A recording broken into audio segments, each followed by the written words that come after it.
Bueno, gente, el senador Wilson Arias lleva varios años denunciando que el grupo religioso de los menonitas han comprado en menos de 8 años más de 30.000 hectáreas, principalmente en el Meta, de las cuales 23.000 son terrenos baldíos. Las han comprado a precio de huevo. Esto ha destapado pues una polvareda muy grande y tenemos hoy aquí al senador para que nos cuente un poquito de qué se trata todo esto, qué podemos hacer los colombianos, por qué es tan importante que estos terrenos baldíos no se conviertan en terrenos de especulación ni de negocio internacional. Bienvenido, Wilson. Buenos días, Pablo. Un saludo muy grande a ti y a toda tu amable audiencia. Bueno, pues encantado, que hacía rato que no te veía por aquí, oye. Sí, hace días no teníamos ocasión de saludarnos y bueno, sea esta la oportunidad para hablar de nuevo de tierras y especulación. Sí, bueno, pues cuéntame un poquito qué es la situación que se vive en el Meta con el tema de estas cantidades tan increíbles de tierra, porque es que según lo que he visto, el terreno que acumulan es brutal y además en muchos de los casos se está hablando de deforestación, de haber afectado cuerpos de agua, de deforestar incluso en la Amazonía, y es un grupo religioso que ya ha tenido problemas en Bolivia y en México por lo mismo, ¿no? Sí, realmente se trata de un grupo religioso que por su complexión ideológica eh, y filosófica, digamos, se asienta normalmente en zonas muy poco pobladas, distantes, entre otras cosas para tratar de preservar, digamos, su núcleo, digamos, religioso, ¿no? Sus prácticas, sus usos, sus costumbres, entre las cuales destaca una especie de relación muy especial con la tierra. No te olvides que los protestantes iniciaron algo así como una reforma que consistía básicamente en como traer de nuevo ciertas bases religiosas medievales, es decir, realmente es una mirada hacia el pasado, y eso le da una especie de complexión, y lo hace en su oportunidad en las guerras campesinas, inclusive, es una historia muy importante. Eh, y ello da en que, digamos, pues algunos de ellos conservan prácticas pues muy anticuadas, ¿no? Se reivindican a sí mismos de esa manera. Inclusive el idioma alemán es un idioma alemán antiguo, algunos de ellos, y su relación con la tecnología y con la propiedad de la tierra es compleja. Entonces, eso hace que se ubiquen en algunas zonas de los espacios en este caso de América Latina, y el modo como se relacionan, en mi opinión, con digamos, con el medio ambiente, y esto está documentado, pues trae complejidades para nosotros. Pareciera no entender, por ejemplo, que vienen de México porque se acaba el agua. Es decir, aquí también, Pablo lo hago notar, aquí hay una guerra por el agua también. O aquí detrás de esto también está un debate de cambio climático y agua. Vienen desde México en razón del agotamiento de sus fuentes hídricas. Dicen ellos, algunos casi que, ¿cómo se dice? Folclóricamente que vienen a Colombia, que porque en Colombia llueve, es decir, una de las razones que plantean, pero más de fondo es poder hacer acaparamiento de tierras, que es el que han venido haciendo en esa zona.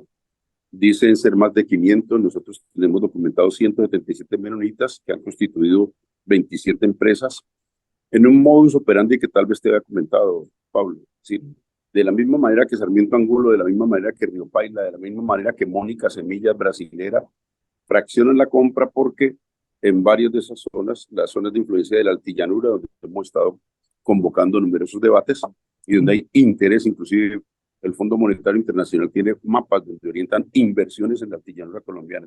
También hay un problema de extranjerización. Y el comportamiento ha sido igual que en otros países, afectación del medio ambiente muy grave, arrasan con los bosques, desvían las aguas, hay mortandad de peces en algunos lagos en América Latina en razón a que para poder cultivar el arroz desvían los cursos de las aguas.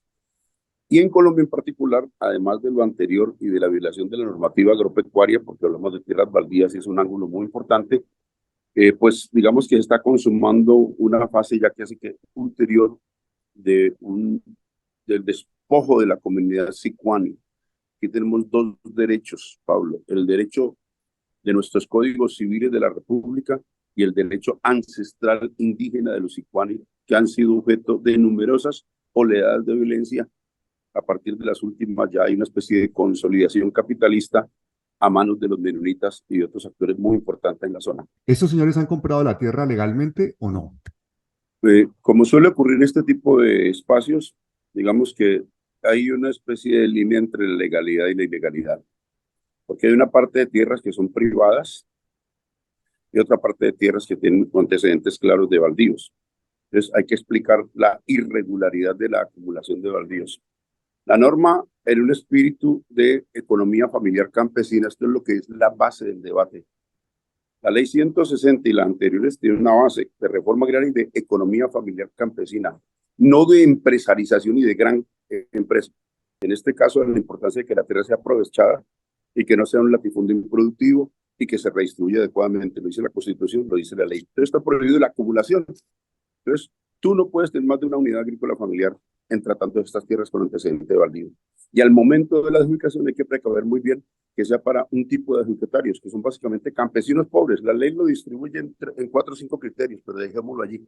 Debes recordar que en las tierras, por ejemplo, hay algo que se llama declaratorio de desplazamiento forzado. En Colombia, ¿por qué ocurre? Porque cuando hay un hecho de violencia se asocia con que va a haber cambio en la propiedad de la tierra, de modo que el Estado tiene una especie de régimen especial. Cuando hay una masacre, dice nadie vende ni alquila, no se mueve una hoja de un árbol en donde ocurre estos hechos. De modo que en relación con algunos hay esas medidas y en otros casos está claramente establecido que trata tierras baldías. El debate que yo hice permitió que la Agencia Nacional de Tierra recuperara durante esos días y con destino a nuestro debate tres predios baldíos que sumaban 8.000 hectáreas. A mí me dicen los habitantes de la zona, yo no lo puedo comprobar, pero lo he dicho en el debate, que son muchos más, que cerca del 70% que tienen antecedentes de baldíos. Yo suelo creerle en este caso al campesino de la zona de influencia, de modo que puedo darle parcialmente crédito, aunque me someto al rigor, digamos, jurídico de que sea la Agencia Nacional de Tierras la que lo disponga. De modo que esas tierras de antecedente del baldío, que ha sido la misma base de mis debates frente a Río Paila, frente a Carpi, frente a Forrest Fierce, frente a Mónica Semilla, frente a Poligrao, italianos, españoles, qué sé yo, ahora menonitas procedentes de México, brasileros, siempre ha sido el mismo alegato, pero también lo alegamos en relación con la gran propiedad que tiene Luis Carlos Sarmiento Angulo, que tiene Álvaro Uribe, que tiene el ingenio Manuelita, que tiene, es decir, actores nacionales y extranjeros que de consumo y a veces poniéndose de acuerdo logran violentar la ley agraria, que para nosotros es muy preciada. ¿Quiénes son los que han autorizado esa venta? ¿Cómo se ha hecho esa venta? Porque yo creo que no toda la culpa puede recaer en los compradores, ¿no? Por eso se habla de un acaparamiento irregular de predios. Hay un margen de ilegalidad y de irregularidad que no siempre podría ser tachado por delictivo. No siempre puedes atribuir una conducta delictiva, digamos. Por eso no siempre aparece, digamos, en el Código Penal. ¿Sí? Entonces, habría que establecer lo uno y lo otro. Yo empecé haciendo debates que no tenían nada que ver con la violencia, Pablo. Es más, me especialicé en esos debates deliberadamente porque quería demostrar que lo que está ocurriendo es una violación masiva de los derechos campesinos indígenas, no en función con una motosierra, porque no siempre ha sido así. Todos de mi data, entre comillas, eran casi limpios, no tenían violencia. Lo que pasa es que es muy difícil en Colombia mantenerse en este nivel de la discusión, porque en toda parte se salpica la violencia. Pero lo que yo quería demostrar es que hay una especie de fenómeno del capitalismo que induce ese comportamiento de violación de la norma. No importa que el brasilero no traiga la intención de comprar una tierra manchada de sangre o que el argentino venga con el propósito. No era mi interés sustentar que los señores eran malevos. Sencillamente tenían un ánimo capitalista protervo que podía dañar los intereses nacionales. Digamos que un problema de soberanía y de interés campesino, de redistribución de la tierra, puro, limpio, sin violencia siquiera. En este caso sí se juntan hechos de violencia y herencias muy graves de violencia. Por ejemplo, los menonitas han comprado predios en zonas de influencia de Carranza, ¿no? Al hijo de Carranza, con hechos que son notorios. ¿Sí? El hijo de Carranza compra en 80 millones de pesos y en sus orígenes están dos propietarios que tuvieron que salir porque el papá Carranza los sacó a plomo. El hijo de Carranza en esta zona de influencia, pero esto no es solamente este predio, es también el de Seguita, que es el Brasil, que es un asunto supremamente delicado, más grave en materia de violencia que el que estoy diciendo. Este tiene unos componentes muy importantes de extranjerización y se cruzan, se superponen varios problemas de la tierra, pero este tiene un problema más simple, es plomo, ¿vale? Un solo problema, básicamente plomo, ¿sí? Despojo, lo demás.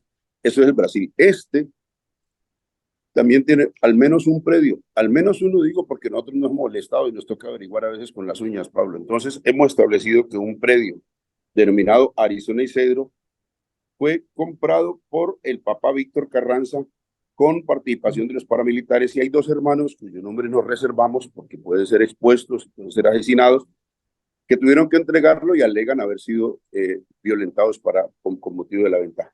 Lo compran 80 millones y ahora se lo vende a los menonitas en 2.843 millones. ¿Qué tanta participación tienen los menonitas? Es posible que estuvieran ignorantes del tema, pero resulta muy casual que estén comprando con el mismo modus operandi de otras empresas. Por ejemplo, en Paraguay no se toman esta licencia de conformar 27 empresas. ¿Por qué? Porque en Paraguay no está la limitación que opera sobre esta zona de la tierra colombiana. Entonces en Paraguay se atemperan a la norma. En Colombia, ¿qué hicieron? Lo que hacen todo el gran capitalista. Van donde unos abogados que dicen ser abogados sofisticados, así se llamaban a sí mismos algunos de ellos, y le explican cómo burlar la norma. Los menonitas hicieron exactamente lo mismo que Luis Carlos Sarmiento Angulo, y no fue el único predio. Hay otros documentados pues, que tienen una historia de violencia enorme también. Te digo el nombre porque seguramente habrá ocasión de que algún violentólogo se especialice en esta discusión, pero Rodrigo Vargas Cuellar, según Rutas del Conflicto, en la australiana, también tendría predios adquiridos. Es decir, eso es un narcotraficante consumado que aparece como socio del meme fantasma y asesino del esmeraldero Leonidas Vargas, que fue capturado en España por lavado de activos. Es decir, los antecedentes son varios y sin que todavía tengamos el instrumental del Estado, porque yo soy apenas un congresista, pero estoy pidiendo a mi gobierno que se dedique un poco más a establecer tanto la violación de la norma en razón de que hay una normatividad agraria que tiene que prevalecer, como en relación, digamos, con extranjerización de la tierra y antecedentes violentos y despojo en la zona de influencia. Aparte de eso, te digo, hay 4 predios más que han tenido medidas cautelares por parte de organismos colombianos, en los cuales la medida cautelar supone, esa no te la dan a cualquiera, Pablo. Es decir, Pablo dice, de una medida, no.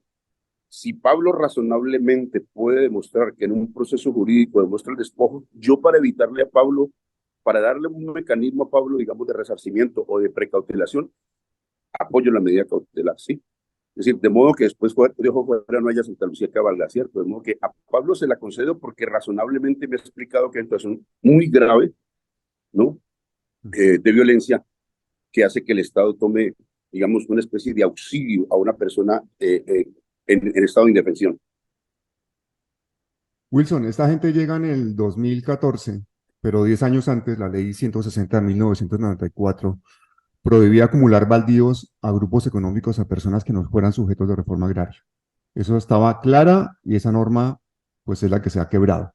Pero a mí me gustaría dar un poquito de contexto para que la gente no piense que los menonitas son una secta violenta, porque estamos hablando aquí de que han terminado siendo propietarios de terrenos en los que los propietarios anteriores eran esmeralderos o paramilitares o narcotraficantes. Los menonitas son un grupo religioso.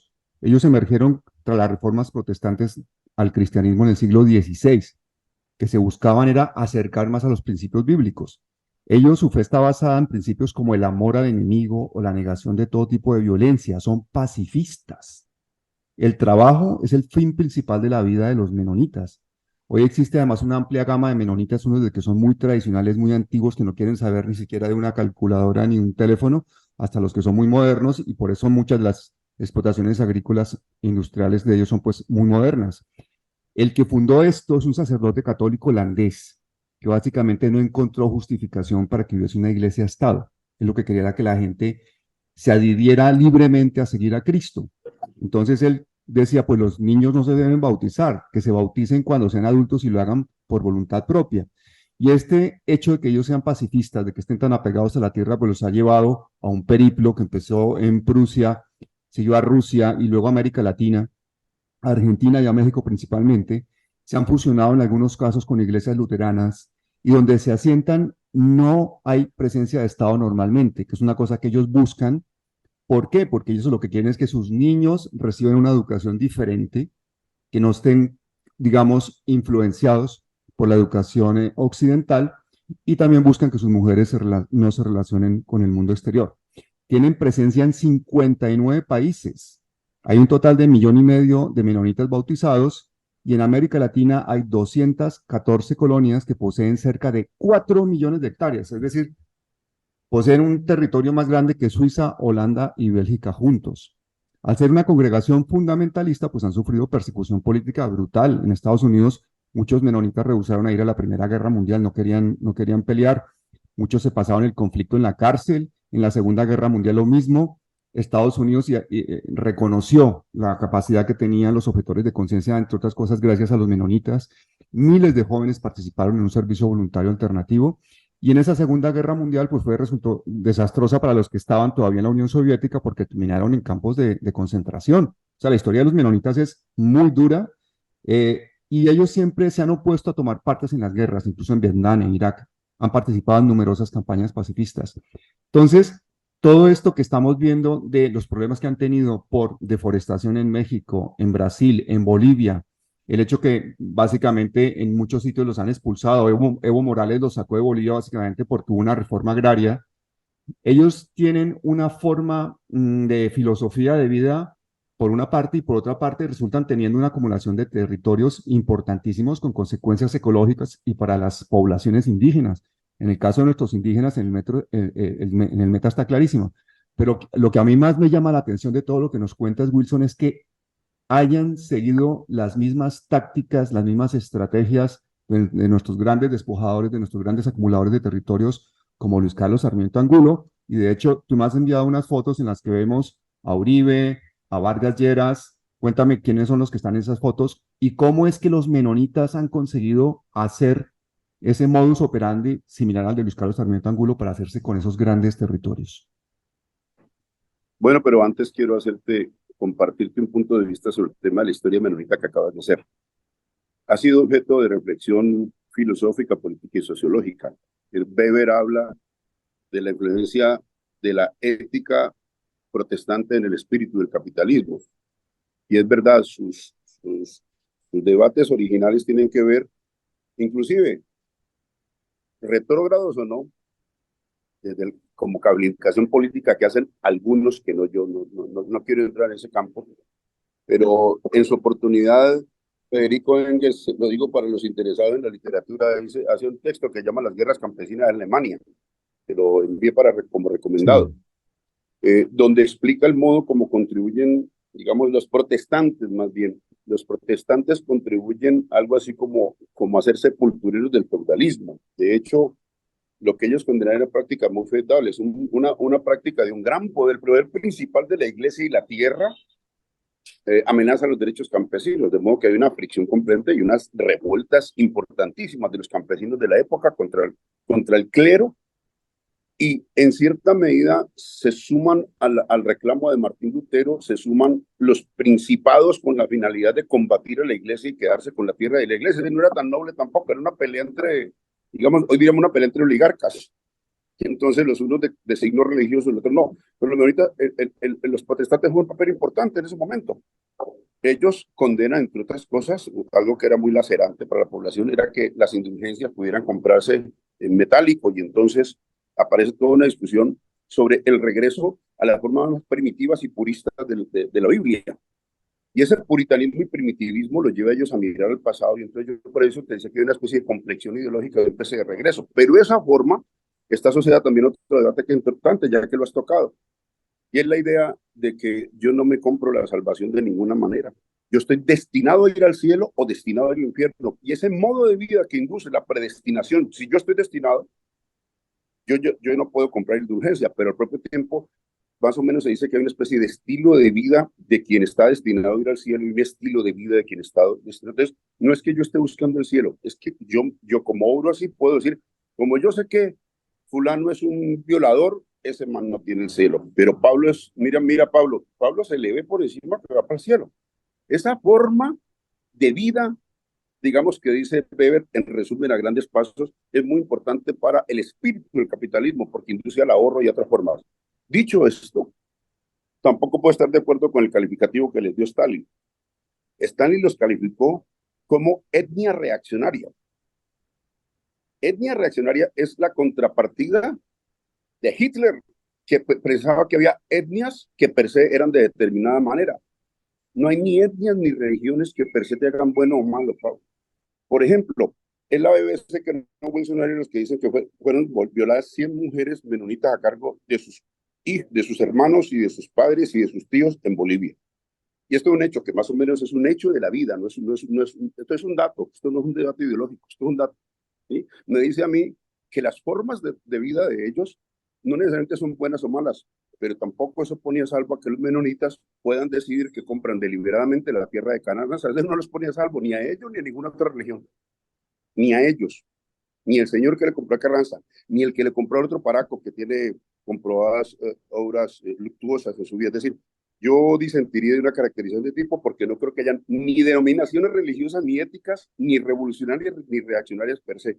El humano No, no se claro, yo simplifica lo de que esa. creo es que lo que hay que caracterizar es el crimen que se ha cometido ahí o los delitos que se han cometido, Wilson. Independientemente de que En sean esta menonitas oportunidad. o de que sea Luis Carlos Sarmiento Angulo, se han vendido terrenos Exactamente. baldíos y se ha acumulado tierras. Yo creo que es lo que tendríamos que realmente analizar, porque cuánto porcentaje de los baldíos que se han acumulado en Colombia los han conseguido los menonitas y cuántos los han conseguido nuestros acumuladores criollos, pero el crimen es Claro el que sí. mismo, ¿no? Claro que sí, estoy de acuerdo contigo en eso. Yo empecé con la extranjerización porque es un fenómeno que se estaba presentando por orden del capitalismo. Yo, Pablo, en general, más o menos he perseguido la tendencia del capitalismo. Y por eso no empecé con la motosierra, ni empecé con asuntos ni religiosos, ni étnicos, eso no estaba en mi mirada. Mi mirada está a un fenómeno que tiene que ver con el acaparamiento de las últimas fronteras agrícolas. Digamos que si uno fuera la historia, para vincular a lo que estamos hablando, si uno fuera la historia de este conflicto, tiene que ver con que, digamos que la humanidad ha utilizado ya las fronteras más productivas y fértiles, entonces ahora va por las menos productivas y menos fértiles. Entonces tiene que ir a las últimas grandes fronteras agrícolas del mundo. Y si tú miras eso así, te encuentras un mapa del Mm. Fondo Monetario Internacional que te lo participé, en la cual el Fondo Monetario dice, estas tierras, las últimas fronteras agrícolas están en muchos países, pero algunos de ellos están concentradas en 7 países, ¿no? 3 de la África, Angola, República Democrática del Congo y Sudán, y en América Latina, básicamente Brasil, Bolivia y Colombia. Hay otros que incluyen a otros. De esos 7 países concentran la mitad de las tierras fértiles disponibles o relativamente fértiles disponibles. Y en Colombia, para dejarlo dicho, porque me parece que es muy sugerente en otro debate ambiental que tenemos, el Fondo Monetario presenta un mapa donde aparece claramente la altillanura y la Amazonía completa, y aparece todo el corazón amazónico comprendido, Perú, Bolivia, Brasil, Colombia, donde además están los menonitas. Qué casualidad, bueno, tiene que ver con su tradición, ¿cierto? Si los menonitas consideran que tiene que irse donde casi no hay estado, donde casi no hay densidad, donde casi no hay población, pues entonces se van para el Amazonía o se van para el Caquetá, pero en este caso coinciden con graves problemas ambientales de cambio climático, luego no digo como Stalin, se volvieron a reaccionar, no, su operación económica da en la casualidad de que nos afecta muchísimo, menonitas o no, como De se hecho, llamen esos señores. En México y en Bolivia les han comprobado pues una y otra vez que efectivamente deforestan el bosque tropical, en la Amazonía, que acaban con los cuerpos de agua, etcétera, etcétera. Yo me imagino que si hay unas legislaciones laxas o hay unas autoridades corruptas, ellos no tienen ninguna barrera para seguir acumulando tierras. Claro, Entonces, en un país, imagínate, en Colombia, Wilson, en la que las grandes fincas de más de 200 hectáreas son el 43% de la tierra, y eso está apenas en manos del 1,6 de los propietarios. Pues imagínate qué fácil es acumular tierras. Ellos están en el reino ideal para acumular tierras. Pero independientemente, yo quisiera hablar más del tema de la acumulación de la tierra y el delito que se ha cometido aquí, porque hasta ahora jueces podían dictaminar que ese terreno baldío se vendía, ¿no? Y ahora ya no lo puede hacer un juez. Entonces, lo que ¿hasta qué pasa es punto que es retroactivo todo esto? ¿Hasta qué punto todos esos terrenos van a poderse devolver a sus propietarios? eh, Lo que pasa es que, digamos que ocurre como con el derecho indígena, que me tiene tan sensible por estos días. Se hace tan consuetudinario, tan masivo, tan generalizado la violación del derecho que desaparece el derecho y se naturaliza la corrupción del derecho y la actuación del Estado. Es Mm, absolutamente ilegal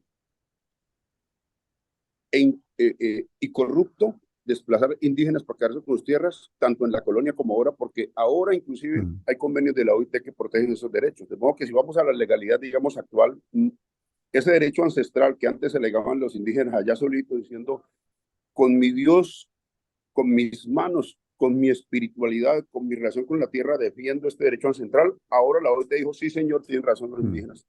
un derecho ancestral que tiene que prevalecer en estos momentos. Fíjate que ahora, entonces, pero se ha hecho tan generalizado, tan sistemático, tan permanente, tan cotidiano, y por eso yo sé que tú lo sabes, solamente lo recuerdo al país, porque a veces toca hacer estas alertas, pues por eso llegamos a las guaybiadas, en la cual los colonos cazaban indios como cazaban chigüiros, porque Mm. era generalizado y un señor fue defendido con un argumento simple. Yo no sabía que era delito matar indios y resultó salvado por el juez. Mm. Dentro de las usos y costumbres de los colonos era cazar indios. Ah, pero eso es cristiano, eso es humano, eso es legal, está en el Código Civil. Bueno, no hay que estar en ningún código. Tal vez la especie humana debería comprender que cazar indígenas no era bueno, pero se hacía. Y en materia de tierra es peor, porque el tema de la tierra está mucho más, digamos, aparece menos claro como derecho, sobre todo para los pequeños. Tanto así, esto es un sesgo ideológico impresionante, Pablo. Cuando tú hablas de tierras, sale la burguesía a decir, yo invoco mi derecho de propiedad. Disculpe, ¿y el indígena no tiene derecho de propiedad o qué? El pequeño campesino, cuando la tiene chica, entonces no invoca derecho de propiedad. Es derecho de propiedad también. Es más, la reforma agraria no es socialista, es altamente capitalista, porque es darle un pedacito de propiedad privada a un poco de gente. Es capitalismo, no es socialismo. Bueno, vuelvo a Mm. esto para decir, es claro, la usanza de que usted acumula baldíos, pues se volvió tan generalizada. Hasta Bolívar y Santander tuvieran tierras baldías de la nación. El primer acto de la República en 1855, el gobierno liberal del Olimpo Radical, fue entregar 30 millones de hectáreas a una sociedad franco-inglesa. 30 millones de Mm. hectáreas, querido Pablo. Y era visto como algo natural. Un señor que se llama José María de Samperio, hizo un debate enorme en el Congreso de la República y nos salvó de entregarle media Colombia. Y era naturalizado, era normal. Hasta los libertadores entregaron tierras por deudas. Nuestros libertadores, las primeras comisiones económicas que van a Europa, se van con un propósito dañinísimo, cambiar deuda por tierra, Pablo. Eso es una vergüenza en la historia Mm. nacional y eso es normal. Ahora viene cualquiera y se queda con las tierras. Sí, claro, Pablo, pero se olvidan de una cosa elemental. Hay una prohibición de acumulación de baldíos, punto. Así no existiera otra norma. Esa nomás solamente le deja tener como 1000 hectáreas allá. Ahora, ¿por qué existe esa norma? Tiene una razonabilidad, Pablo. Porque cuidábamos mucho algo que llama un enfoque de economía familiar campesino. Eso es lo que preservábamos. Es decir, inclusive he explicado cómo Juan Camilo Restrepo, Ujú. quien me negaba esto como ministro en mis primeros debates, después vaya a escribir un libro, pero cuando ya no era ministro, yo se lo agradezco porque es un excelente libro. Y en ese libro, Juan Camilo reconoce algo. Habla del mercado circular de tierras campesinas. Un baldío, cuando sale de propiedad del Estado y se le entrega a un campesino, entra algo que llama un mercado circular de tierra. ¿Qué es eso? Que sí la puede vender, pero otro campesino. Y en el tamaño de la UAF.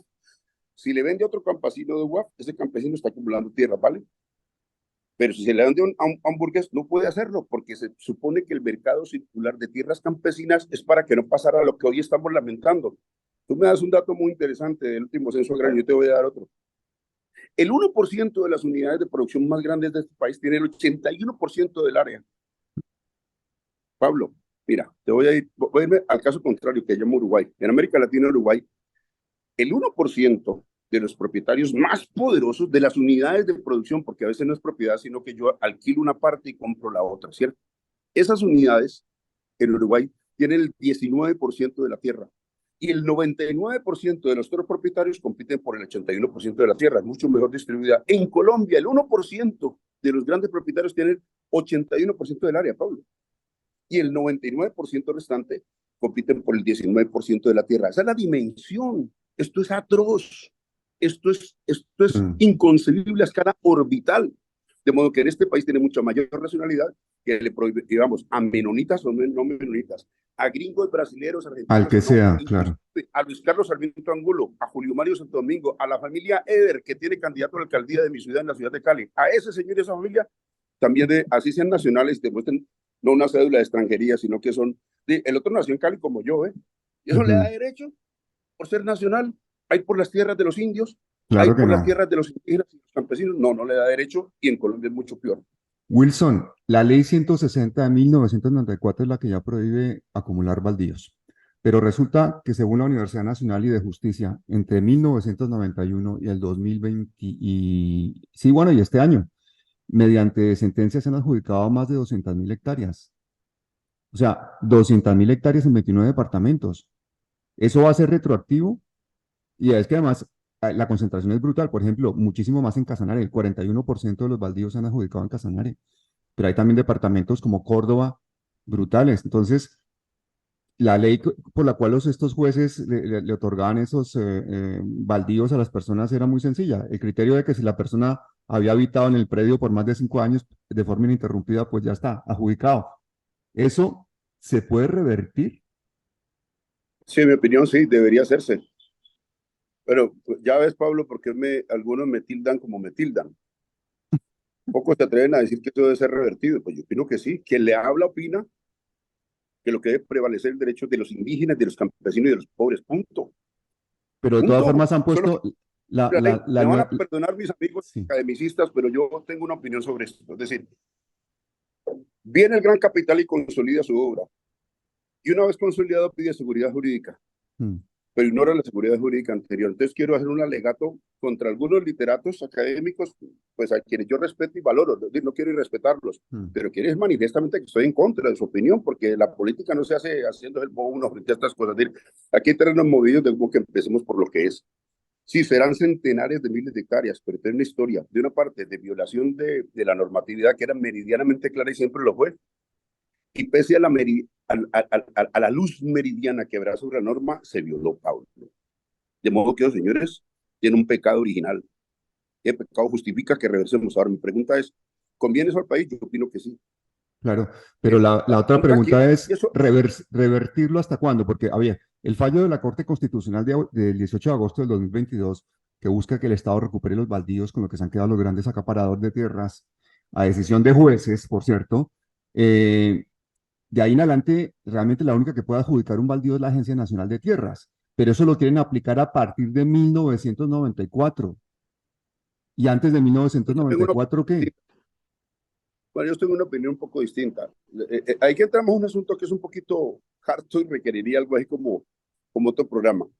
Hmm, Yo tengo una opinión, Pablo, y es la de Orlando Fars Borda, pero que además sustentan varios académicos también. No te voy a dejar el detalle, pero estas normas de la colonia, Pablo, ¿vale? Es una historia larga, Pablo. Yo debería preguntarte como un filósofo, ¿tienes tiempo, Pablo? sí, Porque es que, claro entonces te que lo voy a sí. resumir de esta manera. Yo sé que no tienes tiempo, me lo has dicho, pero te lo voy a decir de esta No, manera. no, no, Fíjate cómo sí es el que fútbol. tengo. Venga, cuéntanos que no está oyendo nadie, tranquilo. No, esto se llama el principio de morada y lador, querido Pablo. Y anote un término adicional, se llama el dominio eminente, ¿vale? Esos dos, anótamelos. Acaba de decir la Corte en 77 fallos que valen ambos. Pues qué pena con la estructuración de mi señora Corte, ¿vale? Porque si valen ambos, usted podría irse hasta la colonia y decir, cuando el rey entregó más la tierra, también podemos deshacerlo, o por lo menos en los primeros días de la República, porque el principio de morada y labor, decían los españoles, al que la mora y la labure, el que la mora, el que la viva y la trabaje, la tiene. ¿En qué tamaño? En un tamaño que decía el rey, en las mercedes y en las cédulas reales y en toda esa cosa. Y hay una cosa que llama la cédula de San Ildefonso y otras de la época. Bueno, no, te digo en resumen, el rey decía, oye, quítale la tierra a poca gente que no la está labrando porque la tierra es bendita y tiene que laburarse, ¿no? Que el que no la labura, ¿qué le aplico? El rey se la entregó, el rey se la regresa al rey. ¿Por qué? Por una cosa que se llama dominio eminente. Eso tráemelo ahora. ¿Y qué Mm, te dice? Si Sarmiento Angulo se quedó con la tierra, el Estado va por ella. ¿A quién se la entrega? Al Estado, señores. Se llama dominio eminente. claro. Pero a Sarmiento se le olvidó, y a media corte se le olvidó, y a los magistrados, y al policía, y al tombo, y al de la cerca, y al maestro, porque es que son dueños de todo en la zona, Pablo. Entonces, la notaria de Puerto López entrega cédula a unos extranjeros con cédulas de extranjería vencidas, ¿te imaginas? Mm, Entonces le da, no se le da por nada. Señora está incursa en un poco de faltas, en mi opinión, habría que investigarla. A lo mejor ella tiene razón, no lo tiene evolucionarias. Yo de entrada digo, una cédula de extranjería vencida no puede ser objeto de transacción. Ese señor no podría hacer la transacción, pero además el registrador está incurso en lo mismo. Pero además le digo, Pablo, lo que he dicho siempre, el gran terrateniente de la escena llega a ser dueño de todo, Pablo. Del cura, del peluquero, del policía de la esquina, de la cerca, del maestro, de mi compañero de escena que quiero tanto, pero terminan bajo la égida de un señor cuasi feudal. Eso está pasando allá. Señores, hacen y deshacen con el indio. mm, Van y lo sacan, van y lo intimidan, van y lo amenazan, le llevan paracos. Eso es lo que hacen, Pablo. Alguien tiene que decirlo. Bueno, pues la norma lo que dice desde la época de la colonia es que tienen razón los indios, querido Pablo. Los indígenas tienen razón, Pablo. Los mm, campesinos tienen la razón y siempre la tuvieron con las mismas invocaciones frente al rey de España. Y en esa época eran tierras realengas, Pablo. Después dejaron de ser realengas, ahora se llaman tierras baldías de la nación. Antes eran realengas, pues del rey, lógicamente, es como su nombre lo indica. Pero la prédica de la morada y labor pasó al Código Civil, al primer Código Civil, querido Pablo. A mí no me vengan a echar paja que el 90, que el 94, que el 35. Sí, hay una normativa discontinua que tiene varios problemas. Es verdad, unas hablaban del tamaño del OAP, otras hablaban de la economía familiar de distintas maneras, con distintos enfoques, pero en general tengo conceptos, lo voy a buscar a propósito del Consejo de Estado, donde respalda esto que te estoy diciendo. Hay conceptos del Consejo de Estado que dice, aún la norma más tímida de la historia siempre dijo básicamente esto. Entonces, claro, José Félix Laforí debe estar feliz con que se le olvide a los colombianos la historia. Unos señores que estaban esperando a ver cómo les venden tierras al Estado y no que recuperemos las tierras que por derecho nos pertenecen, deben estar diciendo, oye, cómprame. Y después hablamos del dominio. Ve, Wilson, mm, ¿para qué se pone a fregar con el dominio eminente? ¿Cómo es radicaloso me trae el dominio del rey? mm. A lo mejor verán inconsecuencia, Wilson se volvió sangre azul, ahora invoca el derecho del rey. Pues sí lo invoco porque hay una continuidad en términos, digamos, del espíritu de la norma, por ejemplo, que le favoreces al pequeño, Pablo, no al grande. Esa norma inveterada y suficiente, en mi opinión, ha sido desconocida palmariamente, flagrantemente y eternamente en nuestro país. ¿Por qué? Porque hemos tenido 200 años donde los terratenientes y el gran capital dominan. Pero ahora que domina nuestro gobierno, querido Pablo, y ese es mi llamado, de hecho, mi gobierno, acuérdese del dominio eminente, y lo hago con un debate menonita, pero pudo ser otra cosa, Pablo, pudo ser un brasilero, un argentino, Mm. no me importa. Me importa es el fenómeno del capitalismo que a veces es respaldado con la violación de la norma y a veces es respaldado con motosierra. Eso pues ya no es culpa mía, que le atraviesen la motosierra es, digamos, del tenor de cierto Mm. terratenientazgo violento, clerical terrateniente. Oye, y la otra parte que tenemos que ver es todos esos jueces que fíjate, la ley fue en el 94, ¿no? Pero del 91 al 2018 se dieron 200.000 hectáreas de terrenos baldíos, o sea, un área similar a toda el área urbana de Bogotá. Y eso se ha hecho mediante sentencias. Y curiosamente, el 57% de esas adjudicaciones se hicieron a personas que tenían más de 200 hectáreas, es decir, a terratenientes. Es decir, ahí también la Claro parte que legal y la corrupción se pasó totalmente la norma por la faja durante 25 años. Por eso a mí me parece más que justo que esto sea retroactivo, porque esta acumulación de tierra ya es un hecho que nos marca como país, nos marca una desigualdad, nos marca una violencia y nos marca una pobreza estructural. Entonces, ¿cómo no va a ser retroactiva esta norma? ¿Cuál crees que puede ser el papel del gobierno de Petro en estos 3 años para conseguir pues esa base, porque yo creo que es una base para una reforma agraria, que es volver otra vez a reorganizar los baldíos? yo creo que primero hay que, yo soy muy solidario con mi gobierno, aparte que tengo contradicciones importantes sobre estos temas con mi gobierno, pero también quiero decir con franqueza lo que siento, Pablo, esto que es honrado. Yo veo lentejo a mi gobierno en varios de estos órdenes, pero también lo entiendo. Es decir, es que aquí hay una cultura que es la base de todo lo demás también, Pablo. Entonces yo, en la calle, la gente me pregunta, dice, Wilson, ¿qué pasa? Vos estás como rayado con los menonitas. Yo le digo, no, no tiene nada que ver con eso. Me gusta mucho el tono de esta conversación franca y chévere, para entender al país eso precisamente. Pero ¿qué problema hay que salir un triángulo aquí con las tierras? Wilson es más productivo que el campesino. Entonces le he dicho, eso es falso. Tengo economistas varios, bueno, no me voy a poner aquí pues, a dar una clase. Hay economistas que dicen que es más eficiente la producción campesina por área que la gran plantación con máquina. Quieren buscarla, vayan, busquen los documentos, hay varios estudios que respaldan esta hipótesis. No, esta hipótesis no, respaldan estos datos, ya no hipótesis. Es decir, si tú miras la producción pequeña campesina familiar versus la gran plantación, por área es más eficiente la campesina. Punto. La gente tiene la extraña idea contraria, pero además, así no lo fuera, que lo es, pero así no lo fuera, querido Pablo. La discusión no es solamente productiva, también es de justicia social, ambiental y humana.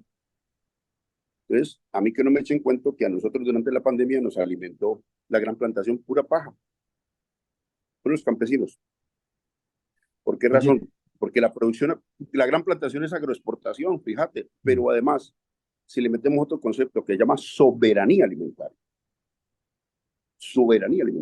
no solo autonomía, no solo seguridad alimentaria como nos quiere vender la derecha, además de la autonomía, además de la seguridad, la soberanía, que es muy preciada.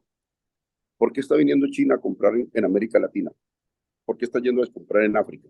China, afectando la soberanía de otros pueblos en beneficio de su seguridad, para que hemos dicho una frase que ojalá le dé por estudiar a alguien. En función de la seguridad alimentaria china, sacrificamos todo el África subsahariana, que compró casi todo allá China, y Dakar y los europeos, porque como China es la pobre, porque África es la pobre colonia, entonces hay que ir allá a saco por la tierra. ¿Por qué razón India compró media Birmania? Pues para poder sembrar en Birmania la lenteja que antes le compraba. Y dice, yo no le compro más la lenteja, ahora le compro en la tierra donde siembra la lenteja. ¿Y dónde está? No me importa dónde esté, allá voy y la compro. Es un problema de tensiones muy importantes que van a tener consecuencias enormes desde el punto de vista de la soberanía nacional. Y la soberanía, como decía Carlos Gaviria, es a una nación lo que la dignidad a una persona, Pablo. Y aquí lo que hay de fondo también es un debate muy importante de soberanía. Carlos Gaviria decía, ¿usted quiere hablarme de soberanía? Mírese usted y mire su dignidad. Si usted defiende su dignidad, vaya y defienda su soberanía nacional. La soberanía es a las naciones lo que la dignidad a las personas. Bueno, ¿qué estamos discutiendo aquí, Pablo? No, un problema menor, son 30, bueno, los menonitas tienen 2 millones en Paraguay, ¿vale? 2 millones de hectáreas. Te agrego, el ministerio nos informa, algo que ya habían dicho sectores académicos especializados. En estos momentos tenemos 1.047.000 hectáreas extranjerizadas de tierras, 1.047.000 hectáreas, y no nos damos cuenta. Yo empecé con 13.000 hectáreas, Pablo.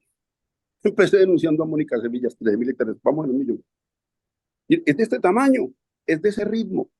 Y todo el mundo callado, Pablo. No, y te voy Si a no decir una venimos a cosa, hacer, no solamente todo el mundo callado, sino que son tan cómplices estos gobiernos como el de Santos, como el de Duque, como el de Uribe, para esa extranjerización, para esa venderle la soberanía alimentaria a los colombianos, a los Estados Unidos y para hacer ese expolio que se ha venido haciendo de nuestras tierras. O sea, son tan cómplices y tan culpables los criollos como los extranjeros. Es que yo creo que el claro que sí, problema, que claro, son yo quisiera que antinacionales y le son quedara a lenta la gente la patria. idea de que estamos aquí haciéndole un ataque frontal al hecho de que son extranjeros. Claro, No, esa pérdida de soberanía tiene como como buena parte o como buen actor fundamental en la participación de la clase política colombiana y la oligarquía colombiana. Esos son los primeros que han vendido el país, los que han vendido las tierras, los que Pablo, han negociado, los que han firmado tratados de libre comercio, ¿no? por primera vez un ministerio de Agricultura en cabeza de Jennifer, nuestra ministra de Muy bien. Agricultura, fue y dijo en una comisión del Congreso, dio datos muy importantes contra la extranjerización de la tierra. Ese solo hecho, se lo agradezco al ministerio, explicó que habían 1.047.000 hectáreas de tierra extranjerizadas, Jennifer Mujica, y explicó también que habían 1.011.000 hectáreas en procesos agrarios, dijo la ANT. 1.011.000, y esto nos sirve para recabar sobre lo siguiente.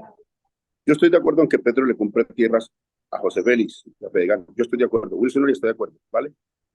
Ese ha sido uno de los instrumentos para distribuir la tierra, pero es uno. Y listo, muy bien. Vayan, discutan el tema.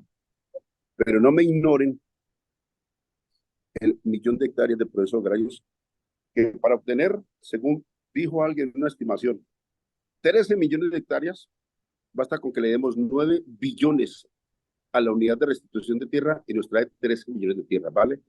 Es la forma más expedita y barata de hacer una tierra más fértil, que fue la que le quitaron a esos millones de personas. Entonces, yo no me opongo Eso a lo que los cuesta, perdón, eso liberalistas, cuesta 9 billones. y comprarle tierra a la Jori puede costar 60 billones, yo no sé cuántos, 40. Sí, Es más caro comprar tierra que ir a recuperar la que le pertenece al Estado claro, claro. o a la víctima. Para hoy recuperar la tierra del Estado necesitamos unos funcionarios y es un gasto importante en funcionarios, pero ¿cuál es la eficacia? Yo voy a recuperar unas tierras que no me cuestan porque le pertenecían a los campesinos ya o al Estado y su destino natural son los campesinos. Y digo, no me pongo, Pablo, porque hay que ser honrado en la discusión, Pablo. Yo no soy antipetrista en esto. Yo entiendo que Petro haga uso de uno de los instrumentos más importantes del portafolio de acceso a la tierra, que ha sido la compra. Y es verdad lo que dice Petro. Yo puedo comprar tierra fértil o ir por tierras mucho menos, de mucha menor calidad para el campesino. Yo quiero que el campesino no se quede en donde hay tierra de menos calidad. Yo voy y le compro al gran capital y le digo, oiga, usted tiene esa tierra improductiva. Fíjate que el razonamiento de Petro es correcto. Tú tienes esa tierra improductiva, véndeme la mitad y yo te ayudo a adecuar cosas y compartimos la propiedad. En el fondo, Petro está democratizando el capitalismo. Es importante la propuesta de Petro. Y yo quiero democratizar el capitalismo. ¿Cuál socialismo? Yo le voy a dar un pedacito de tierra a cada campesino. Eso es capitalismo puro, pero un poco más, mucho más productivo inclusive que la gran plantación. Lo repito porque creo que es un debate muy interesante. Eso ha dicho Petro. Pero la ministra anterior me decía, en los debates, nos llegó a decir que no, que ella estaba era solamente el acceso a tierra a través de la compra. Y le así no puede ser que el Estado se restringa solamente a comprar cuando tiene otros instrumentos y por no tocar algunos callos, entonces demeritamos esos otros instrumentos. Otra cosa que dijo la anterior ministra que a mí me llamó mucho la atención fue algo así como no campesinos en bandidos. Y yo le dije, a mi gobierno, le dije, pues va a ser fiesta Sarmiento Angulo que se quedó con los bandidos, porque como usted dice que no campesinos en baldíos, claro, es bajo un supuesto, supuestamente, ¿no? De que los baldíos están después de la frontera agrícola y son tierras menos prósperas. Es un supuesto, pero Sarmiento estaba feliz con esas tierras menos prósperas. ¿Por qué razón, Pablo? Porque es que cuando se agota el tamaño, la utilización de las tierras más fértiles, el capitalismo siempre ha ido por tierras menos fértiles. Y te agrego otra cosa, porque esto es muy complejo, Pablo, ¿no? Eh, Habría que estudiar el modo como se valorizan los predios. Cuando tú tienes un mercado de tierras fértiles y tienes que ir a nuevos mercados de tierras menos fértiles, hay un aumento relativo del valor del suelo del más fértil. Es decir, cuando los dueños de los ingenios del valle, teniendo consolidada tierra fértil, compran la altillanura, está extendiendo la frontera agrícola y ese hecho le valoriza los predios del Valle del Cauca. ¿Ves? Se llama renta relativa del suelo. Eso lo estudió Adam Smith y después Carlos Marx, para que no crean que esto es socialismo. Esto es Adam Smith hablando de la renta relativa del suelo. Lo menciono para decir, gran negocio, asesoramiento Angulo y todos los ingenieros del Valle, quedando no solamente con el Valle, sino también que están quedando con la artillanura de la última frontera agrícola colombiana. De modo que este debate, como ves, tiene mucho de económico, de histórico, hasta de filosófico, querido Pablo, en defensa de algo que es muy importante, Pablo, la soberanía nacional. En función de eso han sido básicamente nuestros debates de tierras. Y yo creo que la gente que haya escuchado pues esta conversación y toda esta explicación maravillosa que nos has dado, también le ha quedado claro que no es un caso en el que aquí tengamos un caso de xenofobia o que estemos intentando atacar concretamente a alguien por sus creencias religiosas o por su estilo de vida, ni mucho menos. Es un tema de justicia social, de acaparamiento de tierras que en unas manos extranjeras o en unas manos nacionales tiene los mismos efectos deleterios sobre una Y población me quedé, empobrecida, ¿no? A mí te digo una cosa, me muy da colocado. muchísima rabia Pablo, que tengamos que comprarle tierras a gente que han sido despojadora. Me da muchísima rabia que tengamos que recurrir a la compra precisamente con dineros del presupuesto nacional, cuando lo que realmente en justicia tendría que hacerse es una expropiación de terrenos absolutamente, desde 1994, declarados como baldíos y que han terminado siendo pues un monocultivo enorme de soya o de cualquier cosa, ¿no? Pablo, perdóname, lo que dijiste ahora me anima a decir algo también que no me perdonaría que se me olvidara. Y se me estaba olvidando, yo lo tenía como en los primeros temas que te quería decir, Pablo. Te estoy tirando la lengua, ¿no? Hay una comunidad menonita muy, digamos, que nos acompañó, era muy afortunada.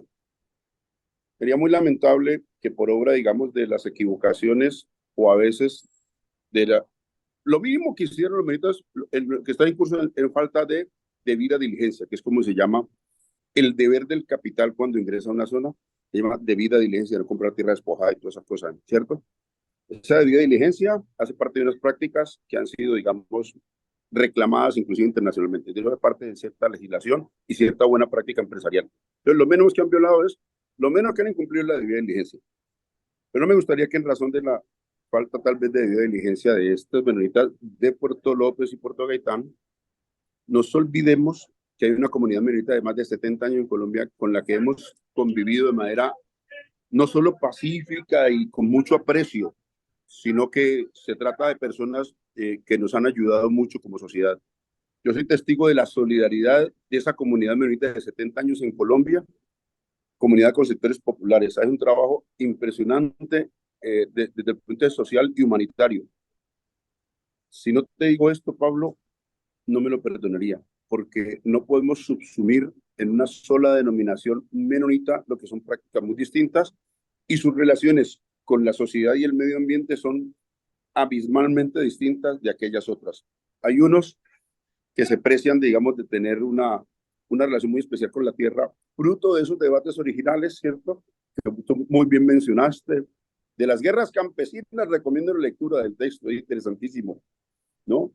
Y Buenísimo, que sí. aún en esa época contribuyeron, como comparten el propio Federico Engels y Max Weber, dos posturas ideológicas muy distintas, coinciden ambos en atribuirle al protestantismo y a la reforma de esas calendas un aporte muy significativo en la superación del feudalismo, de los poderes feudales, clericales y estatales de la época. Es decir, Martín Lutero, ahora también quiero reivindicar que además de Calvino y Martín Lutero, Thomas Munzer fue mucho más avanzado que ellos. Fue aplastada la insurrección de Munzer. Termina Lutero aliándose con los poderes anteriores para aplastar la insurrección campesina de la época. Pero eso no le quita la grandeza de lo que dijo Lutero. En esa época, digamos que las cosas se resolvían de ese modo. Lutero termina aliado, digamos, con cierta élite contra los campesinos más radicalizados que querían echar abajo todos los rasgos de explotación feudal. No obstante eso, fíjate tú, tanto Engels como Weber hacen un buen balance de la obra del protestantismo y de la reforma de esos días. Creo que tiene sentido aplaudir lo que fueron esos días. En esos días se compraban, ¿vos te acordás? Eso era, bueno, no te acordás, pero has visto, Sí, lo he eso era leído. una vergüenza el modo como los curas vendían Las ¿no? indulgencias. Mm. Las indulgencias. Y entonces se inventaron toda una explicación y hizo muy bien Lutero cuando dijo, yo voy a la Biblia y la Biblia no dice eso, la Biblia no dice que se compran Sí. y aparece una contradicción sobre el bautismo, sobre la Mm. confirmación. Fue interesantísima, pero de fondo deja Conozco muy bien esa razones. filosofía porque mi mujer es alemana y de una zona muy luterana. Ah, sí, Y estoy totalmente de acuerdo contigo, sí. Por eso digo, ay, conozco muy bien bueno, esa visión mucho más humilde de lo que debe ser la religión católica, la forma de la iglesia y la relación de la iglesia con el Estado. Y una cosita antes de que nos despidamos, a mí me gustaría recalcar que los que han sido las verdaderas y principales víctimas, por lo menos en la zona de Puerto Gaitán y en el Meta, de la violencia y de este despojo de tierra, pues ha sido el pueblo sicuani. Y desde aquí nuestra mayor solidaridad con ellos. El 90% de las tierras que poseen los menonitas, ellos las están reclamando. Eso no se nos puede olvidar y tenemos que seguir para ver qué pasa con eso. Buen ejemplo de una lucha ancestral contra, fíjate, poderes multinacionales muchas veces o poblaciones despojadoras, pero en el caso de los menonitas tienen un carácter especial porque ya ha pasado lo mismo en varios países. Yo les animo a todos los que nos estén viendo a que vean, y ahí les voy a dejar los enlaces, dos artículos que nos ha mandado Wilson para que nos ilustremos sobre los problemas de esta vida paralela que llevan la acumulación de terrenos con personas que tienen una filosofía de vida muy válida, pero que en la realidad están actuando exactamente igual que han actuado pues grupos que han despojado de forma violenta a nuestras poblaciones. ¿Algo más que nos quieras decir para redondear ya y ir no, cerrando? para despedirme con mi gratitud por el programa, Pablo, te agradezco mucho, siempre tan atento a estos asuntos y Colombia te tiene una deuda, o más que una deuda, un reconocimiento por todo lo que haces. Me animo a decirte esto. Una buena noticia, devolvieron 3 baldíos, la ANT recupera 3 baldíos de los menonitas. Sus razones, pues, son de la ANT que no mías, pero nos dan la razón en cuanto a lo que veníamos diciendo y Qué bueno. sospechando y haber puesto el foco. Y dos, Pablo, ese día se suspendió el desalojo de la comunidad sicuani de Barrul y eso me dejó feliz. El Ah, debate hombre, propuso que no pudieran despojar nada, Pablo, y lo iban a desalojar. Estaba el ESMAD, la fuerza pública, el alcalde, el gobernador, que ya tenemos unas autoridades entregadas a este fenómeno, ¿no? Son antiindígenas. Bueno, No pudo la fuerza del gobernador, del alcalde, de la notaria y de todos juntos, y ni del Brasil, que es el predio que está enseguida, que está muy interesado. Algún día, prométeme que volvamos a hablar sobre el predio del Brasil, tiene El una predio del historia mayor Brasil da para todo un programa. Sí, señor, hagámoslo. para Claro todo que un sí. programa. Pero por lo pronto, Podríamos invitar gente darle de la la, gracia. gente de la administración y gente y líderes sociales de allí. Sería interesantísimo tener un líder del pueblo sicuani con nosotros, sí. Claro que sí. Pablo, te agradezco mucho, te dejo un abrazo muy grande. Wilson, un abrazo y muchísimas gracias. Hasta siempre. Bueno, hasta siempre, hermano.